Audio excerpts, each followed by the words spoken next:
محبت ہے۔ حضرت موسیٰ علیہ السلام سے لے کر نبی علیہ السلام تک یہ حضرت ابراہیم کی اولاد ہے، اور بنی اسرائیل کے اندر جتنے بھی انبیاء آئے وہ تمام کے تمام حضرت ابراہیم کی اولاد میں سے ہیں۔ تو یہ حضرت ابراہیم نبینا علیہ الصلاۃ والتسلیم کو اعزاز اور برتری حاصل ہے۔ اللہ رب العزت نے کلام مقدسہ کے سورۃ بقرہ کے آیت نمبر 124 کے اندر فرمایا وَإِذِ ابْتَلَىٰ إِبْرَاهِيمَ رَبَّهُ، جب حضرت ابراہیم علیہ السلام کو اس کے رب نے آزمایا بکلمات، کچھ باتوں سے، فَأَتَمَّهُنَّ، حضرت ابراہیم علیہ السلام نے ان باتوں کو سچ کر دکھایا، اس کو پورا کیا۔ اللہ نے جن باتوں سے آزمایا، امتحان لیا، حضرت ابراہیم علیہ السلام نے ان باتوں کو سچ کر دکھایا۔ آپ بخوبی جانتے ہیں کہ وہ باتیں کیا تھیں، وہ خواب کیا تھا، اور رب تعالیٰ نے حضرت ابراہیم علیہ السلام کو جس طریقے سے آزمائشوں پر مبتلا کیا وہ کسی پر مخفی نہیں ہے۔ 1450 سال پیچھے چلے جائیں تو آپ کو عراق کے مقام کے اندر، جہاں خود ساختہ خدائی کا دعویٰ چلتا تھا، اور ہر جانب، ہر سمت، ہر جہت صرف اور صرف بت پرستی تھی اور ستاروں کی پرستش تھی۔ کوئی آنکھ کو پوجتا تھا، کوئی سورج کو پوجتا تھا، اور کوئی چاند کو پوجتا تھا، الغرض جسے جو ملتا وہ اسے پوجتا۔ تو جب وحدہ لا شریک کا ماننے والا کوئی نہیں تھا، خدا کی وحدانیت کو تسلیم کرنے والا کوئی نہیں تھا، اس وقت اسی زمانے میں، اسی کیفیت کے اندر اللہ رب العزت نے اپنے پیارے نبی سے وہ کام لیا۔ حضرت ابراہیم علیہ السلام وہ ایک واحد شخصیت تھے جنہوں نے مشاہدہ کیا، یعنی جن کی پرورش ایسے گھر سے ہوئی، ایسے گھرانے سے ہوئی جس کے بارے میں کلام مقدسہ کے اندر ذکر کیا جاتا ہے کہ حضرت ابراہیم علیہ السلام کے جو چچا تھے اس کا نام آزر تھا، اور قرآن میں ذکر ہے وہ خود بت تراشتا تھا، بت بناتا تھا اور بت فروخت کرتا تھا، اور بتوں کی جو ہے جناب سرنو مرمت کرتا اور جناب ان کو خدا مانتا، جس کے گھر سے ہی جناب خرافات جنم لے اور جس کے چاروں سمت جناب برائیاں ہی برائیاں ہو۔ یہ تو پھر یہ رب تعالیٰ کی قدرت ہے۔ رب تعالیٰ جسے ہدایت دے دے اور جس سے دین کا کام لے لے، اور جسے اللہ پاک اپنی معرفت عطا فرما دے، وہ ان چیزوں سے نکل آئے۔ یقیناً ہم جب پیدا ہوئے، ہم نے اپنے نظروں کے سامنے اپنے والدین کو دیکھا، اپنے اعزاء اقربا کو دیکھا، اور انہوں نے پیدا ہوتے ہی کانوں کے اندر جناب اذان اور اقامت دے کر یہ ہمیں خوشخبری دے دی کہ الحمدللہ تم مسلمان ہو، تم مسلمان کے گھرانے میں پیدا ہوئے ہو، اور تمہارا اوڑھنا بچھونا سب دین اسلام ہے۔ یہ تو ہماری خوش نصیبی اور خوش قسمتی ہے۔ لیکن اگر ہم کسی کافر کے گھر پیدا ہوتے تو یقیناً پھر وہی مزاج رکھتے، اپنے سامنے جو چیز دیکھتے، جو چیز ملاحظہ کرتے، انہی چیزوں کو اپنا لیتے ہیں۔ لیکن قربان جائیں، حضرت ابراہیم نبینا علیہ السلام جن کی پرورش کی ذمہ داری اللہ رب العزت نے، جسے اللہ رب العزت نے اپنی معرفت عطا فرمائی، جنہیں اپنا خلیل مقرر کیا، اور جناب اس دور کے اندر بھی اللہ وحدہ لا شریک کا کلمہ بلند کیا، اور ہر طرح کی آزمائشوں سے، مصیبتوں سے لڑتے رہے، اور آخر کار رب تعالیٰ نے انہیں سرخرو کر دیا۔ اور اللہ رب العزت فرما رہا ہے کہ ہم نے اپنے بندے کو آزمایا، ابراہیم کو آزمایا، کچھ باتوں سے آزمایا۔ اب پیدا ہوتے ہی اللہ کے ذات کے حوالے سے آزمایا اور سرخرو ہوئے، پھر جب 99 سال کی عمر ہوئی اولاد نہیں ملی، اولاد کی آرزو ہوئی، اور اللہ کے بارگاہ میں دعا کی، انہوں نے ربی حبلی، مالک مجھے اولاد نرینہ عطا فرما دے، اور اولاد بھی من الصالحین، مالک نیک اور صالح ہو۔ اسی وجہ سے بزرگ بھی کہتے ہیں، اکثر ہم میں سے احباب وہ کا بھی مزاج ہوتا ہے، اولاد اگر ایک ہو وہ ایک بہتر ہے، ایک ہو نیک ہو، اگر اولادیں 4 ہو اور نیک نہ ہو، بدبخت ہو، پھر ایسے اولادوں کا کیا فائدہ؟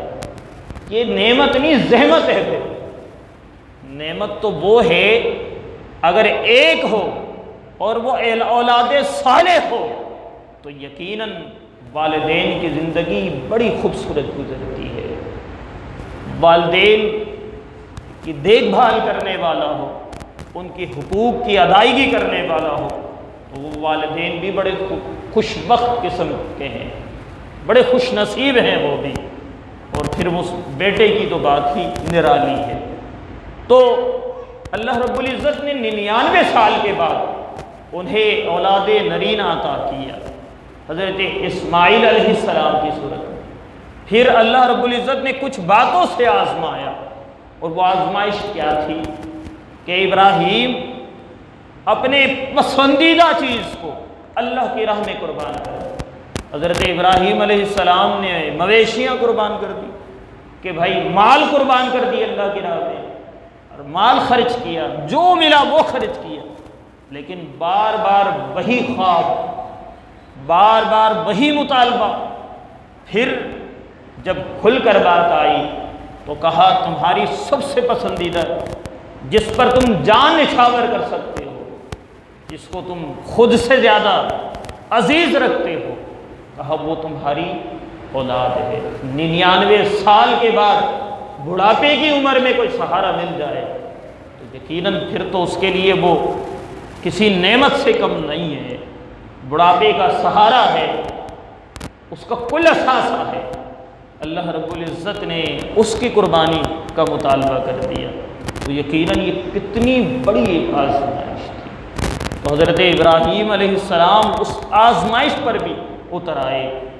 اس آزمائش سے پہلے ایک اور بڑی آزمائش لی کہ اس ننھے جان کو اور اس کی والدہ کو، ہاجرہ کو، ایسے بیاباں کے اندر چھوڑا جہاں نہ سبزہ اگتا ہو، نہ انسان ہو، نہ انسان کا وجود ہو۔ کہا ایسے بیاباں کے اندر انہیں چھوڑ آؤ۔ پھر حضرت ابراہیم علیہ السلام کا جو صبر و استقلال دیکھے، اور استقامت کے اعلیٰ مثال قائم کی اللہ کے حکم پر، اور وہ بندی بھی بندی تھی۔ اس نے پلٹ کر پوچھا نہیں کہاں چھوڑاتے ہو، اس نے پوچھا کس کا حکم ہے؟ کہا تیرے رب کا حکم۔ کہا جب میرے رب کا حکم ہے تو میں چلنے کے لیے تیار ہوں۔ تو ان دونوں کو بیاباں کے اندر چھوڑا ہے۔ اللہ نے اس مقام کے اندر سبزہ بھی اگا دیا، اور جہاں پانی کی تلاش کی تو وہاں چاہے زمزم، ایک کنواں جو آج بھی صدیاں گزر گئی ہیں لیکن آج بھی پانی کا وہی موج برقرار ہے، وہی تواتر کے ساتھ اس کا سلسلہ برقرار ہے۔ تو یقیناً اللہ رب العزت نے کس طرح سے ان سے آزمائشیں لی اور وہ ہر آزمائش پر ثابت قدم رہے، تو اللہ رب العزت نے اپنے ایسے پیارے محبوب نبی کا ذکر اس انداز سے کیا کہ وَإِذِ ابْتَلَىٰ إِبْرَاهِيمَ رَبَّهُ، جب حضرت ابراہیم سے اس کے رب نے امتحان لیا، آزمائش لی بِكَلِمَاتٍ، کچھ باتوں سے، فرمایا فَاتَمَّهُنَّ، حضرت ابراہیم نے ہر بات کو سچ کر دکھایا، ہر بات کو پورا کیا، جو رب نے حکم دیا حضرت ابراہیم نے ان باتوں کی تکمیل کی۔ فرمایا قال انی جاعلک للناس اماما، پھر اللہ رب العزت نے فرمایا اے ابراہیم میں تمہیں لوگوں کا پیشوا بنانے والا ہوں۔ یہ اللہ رب العزت نے حضرت ابراہیم علیہ السلام کو یہ مقام اور مرتبہ عطا کیا۔ دیکھیں کتنی بڑی بات ہے کہ ہمارے نبی علیہ السلام، آقا علیہ السلام نے فرمایا دین اسلام وہ دین ہے جو تمہارے باپ ابراہیم کا دین ہے، دین حنیف کہا جاتا ہے جسے، آج اسی دین پر ہم قائم ہیں۔ اور جب اللہ کے نبی سے پوچھا گیا مل اضاحی، یا رسول اللہ یہ قربانی کیا چیز ہے، اللہ کے نبی نے فرمایا وہ سنت ابیکم ابراہیم، یہ تمہارے باپ ابراہیم کی سنت ہے۔ آج دیکھیں بندہ جو ہے حج کے لیے جا رہا ہے، وہ حج کے اندر سب کچھ کیا ہے، حضرت ابراہیم کی یاد ہے، آج سارے اس کو ادا کر رہے ہیں۔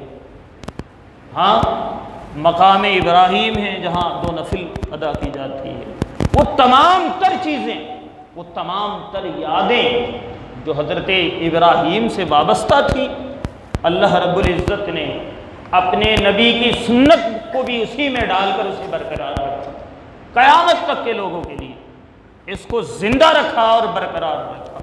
اور آج بڑے تسلسل کے ساتھ، بڑے خوشی سے، بڑے اطمینان سے، بڑے اعزاز سے اس کو کرتے ہیں، اس یاد کو تازہ کرتے ہیں۔ تو یقیناً رب تعالیٰ نے اپنے خلیل کو مقام اور مرتبہ اور اعزاز عطا کیا جو تمام سے ممتاز کرتی ہے۔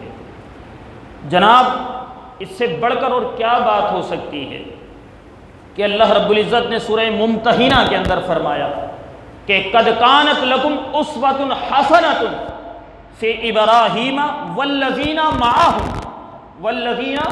معہ۔ عزیزان محترم، جب آپ دنیا کے اندر کوئی چیز خریدتے ہیں نا اور وہ چیز آپ کو اچھی لگ گئی، مثلا کسی دکان سے آپ کوئی سامان خریدتے ہیں اور وہ سامان پائیدار ہے، تو آپ اپنے رشتہ داروں کو، اعزاء اقربا کو، دوستوں کو، جان پہچان والوں کو آپ یقیناً انہیں مشورہ ضرور دیں گے کہ فلاں دکان سے میں نے وہ چیز لی ہے، بڑی اچھی چیز ہے اور پائیدار چیز ہے، آپ بھی وہاں سے لے لیں، تو امید ہے کہ وہ آپ کے لیے بھی صحیح ہو۔ تو یعنی جہاں سے آپ کو فائدہ حاصل ہوا اور جہاں آپ کو اچھا لگا اور جو چیز آپ کو اچھی لگی، آپ دوسروں کو بھی ریکمینڈ کرتے ہیں اور دوسروں کو مشورہ بھی دیتے ہیں۔ کمال کی بات ہے، رب تعالیٰ نے حضرت ابراہیم علیہ السلام کی ذات میں وہ تمام تر خوبیاں اور کمالات کو رکھ دیا، اور اس کے بعد اللہ نے اپنے بندوں سے فرمایا قد کانت لکم اسوۃ حسنۃ، تمہارے لیے حضرت ابراہیم کی زندگی ایک بہترین نمونہ ہے۔ اگر تم راہ راست پر، دین حنیف پر آنا چاہتے ہو، حضور کی محبت کو اپنانا چاہتے ہو اور رب تعالیٰ کی معرفت چاہتے ہو اور خدا کی وحدانیت کو اپنے دلوں میں، اپنے وجود میں بسانا چاہتے ہو اور اپنے ایمان کو پختہ کرنا چاہتے ہو تو پھر تمہیں حضرت ابراہیم کی سیرت کو ملاحظہ کرنا چاہیے، حضرت ابراہیم کی سیرت کو پڑھنا چاہیے تمہیں۔ اور فرمایا والذین معہ، اور ان کے جو ساتھی، ان کے رفقا تھے، ان کی سیرتوں کو بھی پڑھے تو یقیناً آپ کے ایمان کے اندر اضافہ ہوگا اس سے۔ اور دیکھیں حضرت ابراہیم علیہ السلام کی سیرت کے حوالے سے انہیں تاج امت کی سند دے دی اللہ پاک نے، اور فرمایا کہ وَتَرَكْنَا عَلَيْهِ فِي الْآخِرِينَ، اور ہم نے حضرت ابراہیم کی یاد کو قیامت تک آنے والے لوگوں میں برقرار رکھا۔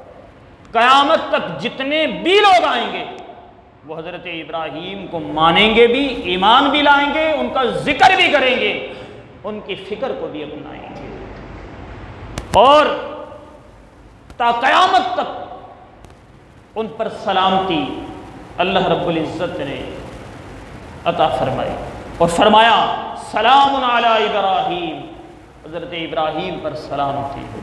یہ اتنا سارا جو اعزاز ہے، مرتبہ ہے، یہ سارا کا سارا ان تمام تر آزمائشوں کے سبب اللہ پاک نے عطا کیا ہے۔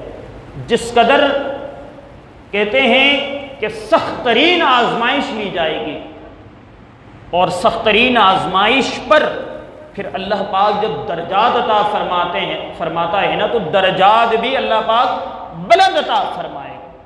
جتنی سخت آزمائش ہوگی اللہ درجہ بھی اتنا ہی بلند فرمائے گا۔ تو یقیناً ہمیں حضرت ابراہیم نبینا علیہ السلام کی سیرت سے یہ ملتا ہے کہ ہمیں ہمیشہ صبر کو اپنانا چاہیے، برداشت کو اپنے اندر بحال رکھنا چاہیے، برداشت کی قوت کو اپنے اندر ہمیشہ بیدار رکھنا چاہیے۔ اور یہ کوئی کمال نہیں ہے کہ بندہ کہے کہ جناب یہ مجھ سے جو ہے نا وہ سخت باتیں برداشت نہیں ہوتی، تو برداشت نام ہی سخت باتوں کو برداشت کرنا ہے، وگرنہ اچھی باتیں، میٹھی باتیں برداشت کرنے کی ضرورت نہیں ہوتی۔ برداشت کہتے ہیں اسی چیز کو کہ جو آپ کو ناپسند اور ناگوار گزرے ان چیزوں کو برداشت کیا جائے، اور اسی برداشت سے صبر کی صلاحیت بیدار ہوتی ہے، اسی سے صبر کی صلاحیت بیدار ہوتی ہے۔ اور اکثر لوگ یہ کہتے ہیں کہ جناب ہم سے جو ہے نا وہ سچ بڑی کڑوی ہوتی ہے، سچ کے اندر کڑواہٹ ہے، اور جب ہم سچ کہتے ہیں نا تو کوئی اس کو سہتا نہیں ہے۔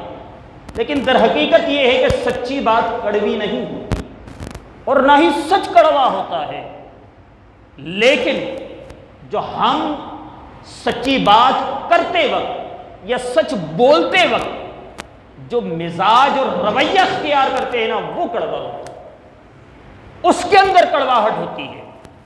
اگر وہی سچی بات یا وہی سچ ہم دھیمے انداز میں، دھیمے لہجے میں، اس کو سمجھانے کے انداز میں بیان کریں تو یقیناً بڑا تو بڑا چھوٹا بھی مان جائے گا، لیکن ہمارا مزاج بڑا مختلف ہے، ہمیں اس کا لحاظ رکھنا چاہیے۔ دیکھیں اللہ رب العزت نے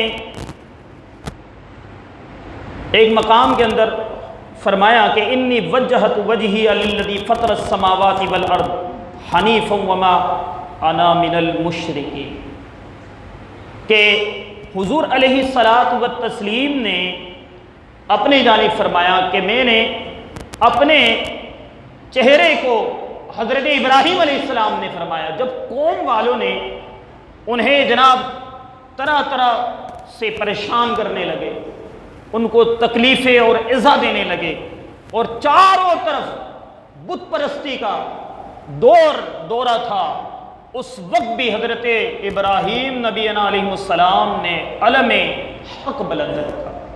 آپ نے فرمایا انی وجہت وجہی للذی فطر السماوات، میں اپنے چہرے کو میں نے اس جانب پھیر دیا کہ جس نے زمین و آسمان کو پیدا کیا، یکساں پیدا کیا زمین و آسمان کو، وما انا من المشرکین، میرا مشرکوں سے کوئی تعلق نہیں ہے۔ تو یقیناً ہمیں جہاں تک بات ہے علم حق بلند کرنے کی، وہاں تو بندہ ڈٹا رہے، لیکن جہاں پر ہمارے کچھ رویے ایسے ہوتے ہیں جن رویوں سے معاملات بگڑتے چلے جاتے ہیں، اور وہ ہے انا۔ کبھی کبھار ہم دینی معاملات کے اندر بحث چھیڑ دیتے ہیں اور نہ وہ اگلا جناب ماننے کو تیار ہوتا ہے اور نہ آپ بذات خود دستبردار ہونے کو تیار ہوتے ہیں۔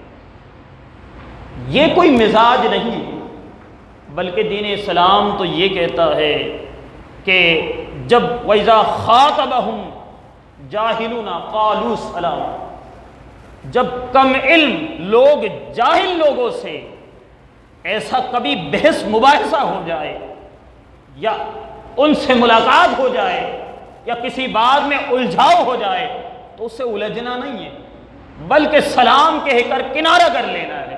اسلام ہمیں کنارہ کشی کا جو ہے وہ مزاج دیتا ہے، نہ کہ الجھنے کا۔ اور جبکہ ہم دنیاوی معاملات تو معاملات، دین تک کے معاملات کو اپنے انا اور اپنے معاملات کے لپیٹ میں لے لیتے ہیں، اور آخر کار ہوتا کیا ہے، یہ بہت سارے معاملات میرے اپنے نظروں سے بھی گزرے۔ وہ کہتا ہے میں دین کو نہیں مانتا، معاذ اللہ، وہ کہتا ہے میں کافر ہو گیا جاؤ، معاذ اللہ میں ہندو ہو گیا جاؤ، میں جناب یہ ہو گیا، وہ دین کا سرے سے انکار کر دیتا ہے۔ اب اندازہ لگائیے، ہمارے آباء و اجداد نے، ہمارے اسلاف نے، ہمارے بزرگان دین نے، انبیاء اکرام علیہ السلام نے اپنی پوری زندگی کس لیے گزاری؟ اپنی مشقت، اتنی مشقتیں کسی کو دین اسلام کے دائرے میں لانے کے لیے، اور آج ہمارا حال اور مزاج یہ ہے، جب چاہیں جسے چاہیں دائرے اسلام سے نکال کر پھینک دیں، یا ہم اپنے رویے سے مجبور کر دیتے ہیں کہ جاؤ بھائی فارغ ہو جاؤ، تمہارا دین اسلام سے کوئی تعلق نہیں ہے۔ اب دیکھیے کہ نزہۃ المجالس جلد نمبر 2 صفحہ نمبر 110 کے اندر ہے کہ حضر مجوسی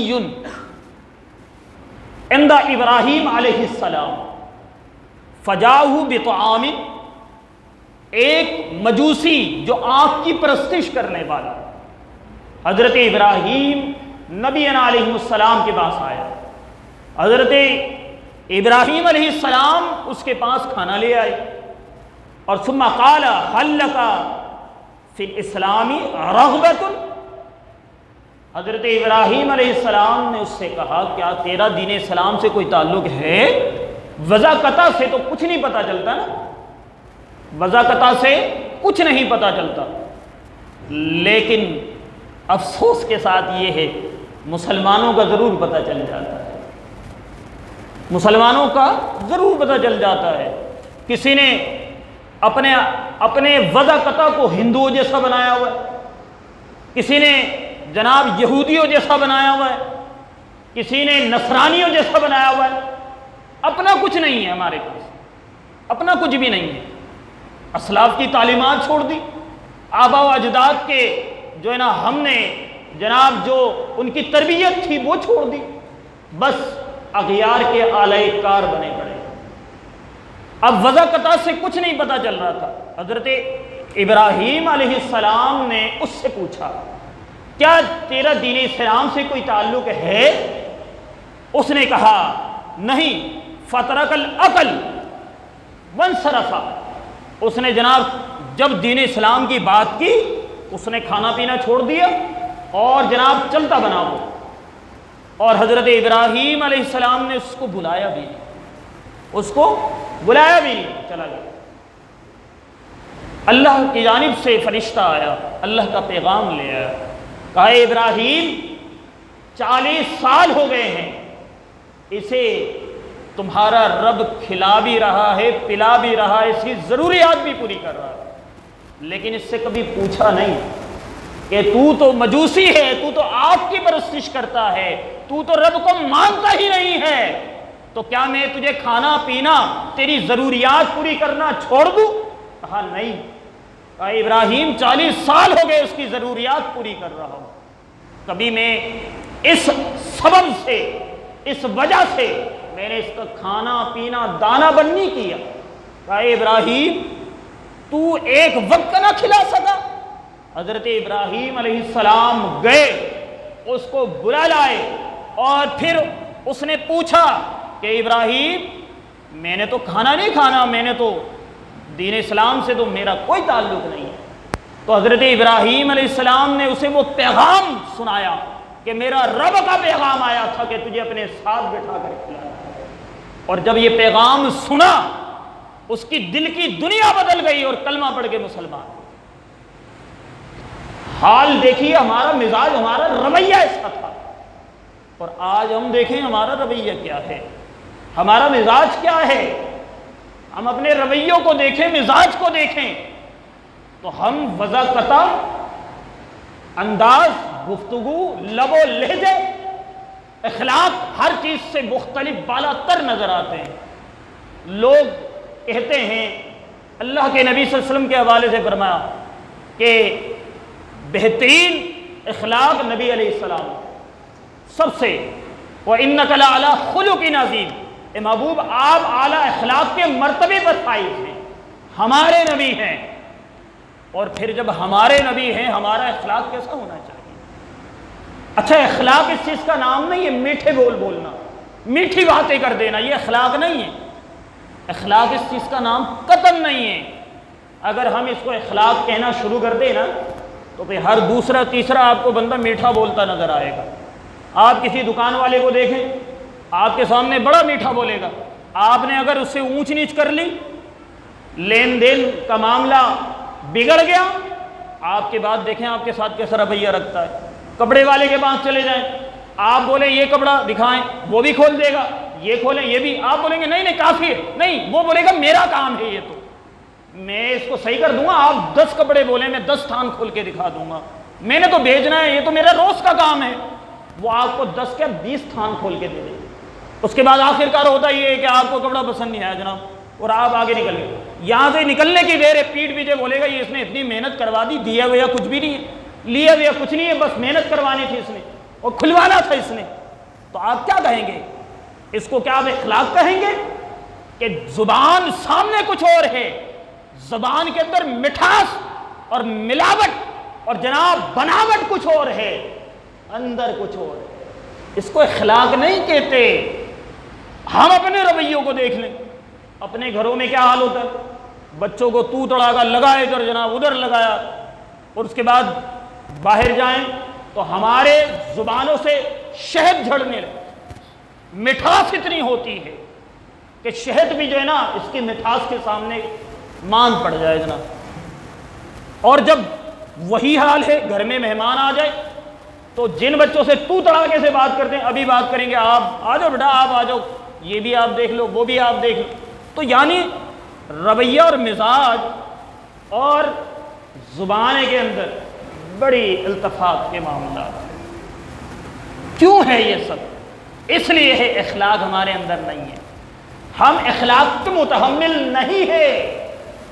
اخلاق کہتے ہیں جناب عادت کو، اخلاق کہتے ہیں عادت کو۔ میٹھے بولنے کو عادت اخلاق نہیں کہتے، میٹھا تو ہر کوئی بول لے گا، لیکن عادت بنانا یہ ہر کسی کا کام نہیں ہے۔